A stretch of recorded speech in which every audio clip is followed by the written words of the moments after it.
यह विडंबना है कि समृद्धि के सूचकांक जो हैं वो धन से और ऐश्वर्य से गिने जाते हैं।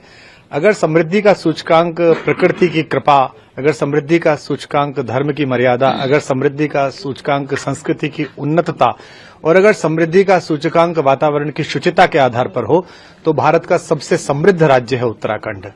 भारत में अनेक राज्य हैं और सबकी महिमा अनंत है। किसी के पास इतिहास है, किसी के पास राजनीति है, किसी के पास अर्थ है, लेकिन किसी एक राज्य के पास इतनी समृद्धि और उसका ऐसा प्रकर्ष देखने में दुर्लभ है।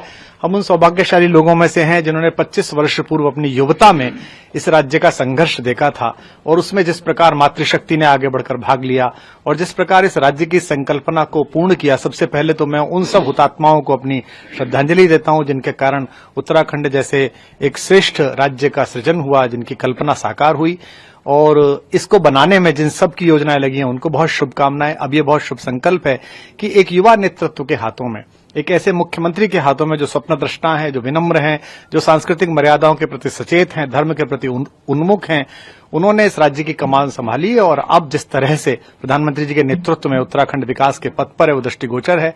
मैं अपने आयु के 16वें वर्ष में यहां पहली बार हरिद्वार में गुड़कुर कांगरी में बोलने के लिए आया था, एक डिबेट में भाषण देने के लिए। तब से लेकर आज तक आता हूं, लेकिन अब जो देखने में आता है, जो सड़कों का जाल बिछा है, जो निर्माण प्रकृति के सहकार के साथ हुआ है, ये कभी उत्तराखंड ने नहीं देखा था। ये कभी उत्तराखंड ने नहीं देखा था कि एक टनल में कुछ मजदूर फंस जाएं और मुख्यमंत्री वहीं एक लोहे के डब्बे में अपना डेरा डाल दें और प्रत्येक व्यक्ति को उसी समय पानी पहुंचाएं, उसी समय खाना पहुंचाएं, प्रकाश पहुंचाएं और संकल्पबद्ध होकर प्रकृति मां की कृपा से उन सबको सकुशल बाहर निकाल कर लाएं।